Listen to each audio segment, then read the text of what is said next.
नमस्कार मैत्रिणींनो, स्वागत आहे तुमचं माझ्या हा नवीन यूट्यूब चॅनलवरती. मी माझे रोजचे कुकिंगचे व्हिडिओ तुमच्याशी शेअर करत असते. जर माझ्या रेसिपीज तुम्हाला आवडत असतील तर चॅनलला नक्की लाईक करा, शेअर करा आणि हो, चॅनलला आठवणीने सबस्क्राईब करा. चला तर मग पाहूया आजची रेसिपी. आजची रेसिपी आहे मुंबई स्ट्रीट फूड स्पेशल असा मैसूर मसाला डोसा. त्यासाठी लागणारं आपण साहित्य पाहूया. चला, त्यासाठी लागणारं साहित्य आहे शिमला मिरची एक, 2 मीडियम आकाराचे कांदे, गाजर, टोमॅटो हे सगळं मी चॉपरमधून बारीक चॉप करून घेतलेलं आहे. बीट फक्त मी किसून घेतलेला आहे.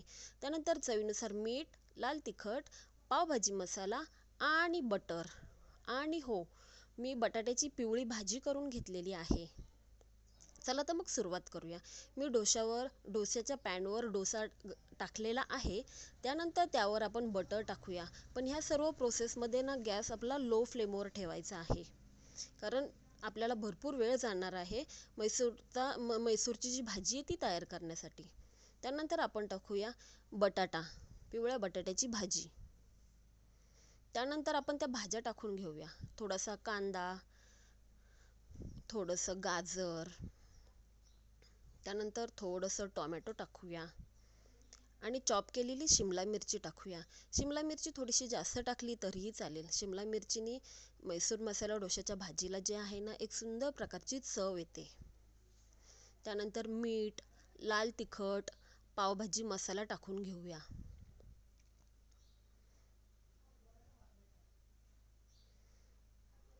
अशी मुलांचं कसं होतं ना, की शिमला नको खायला, हे नको खायला, ते नको खायला. मग आपण त्यामध्ये समजा जर ह्या अशा वेगवेगळ्या भाज्या टाकल्या आणि जर असं मस्तपैकी डोसा केला ना, की मुलांच्या पोटात ह्या भाज्याही जातात. बीट टाकलेला आहे. त्यानंतर बटर टाकून घेऊया आणि ह्या भाज्या मॅशरने म्हणा किंवा तुमच्याकडे असा जो छोटासा कलथा असेल त्या कलथ्याने चांगल्या मॅश करून घ्यायच्या आहेत. चांगल्या मस्तपैकी एकजीव करून घ्यायच्या आहेत. गरज वाटल्यास त्यात थोडंसं बटर टाकलं तरीही चालेल.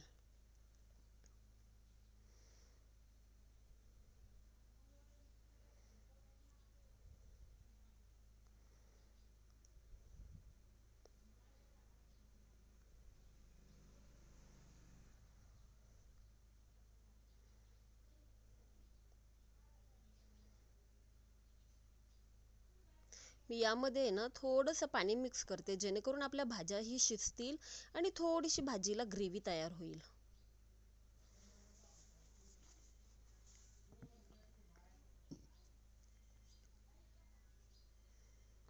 पुन्हा एकदा चांगलं स्मॅश करून घ्यायचं आहे, चांगलं एकजीव करून घ्यायचं आहे. तोपर्यंत आपला डोसाही छान खाली तयार होत आहे. तो जळत नाही, काही नाही. लो फ्लेमवर असला ना की भाज्याही छान शिजतात आणि आपला डोसाही खाली छान तयार होतो. ह्या प्रोसेसला थोडासा टाईम लागतो, एक 5-6 मिनटं लागतात, पण भाजी सुंदर होते.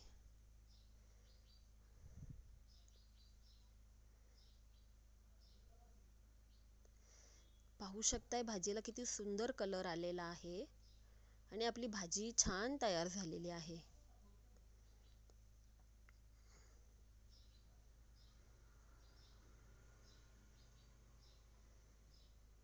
चला तर मग मी ही संपूर्ण भाजी एका प्लेटमध्ये काढून घेते.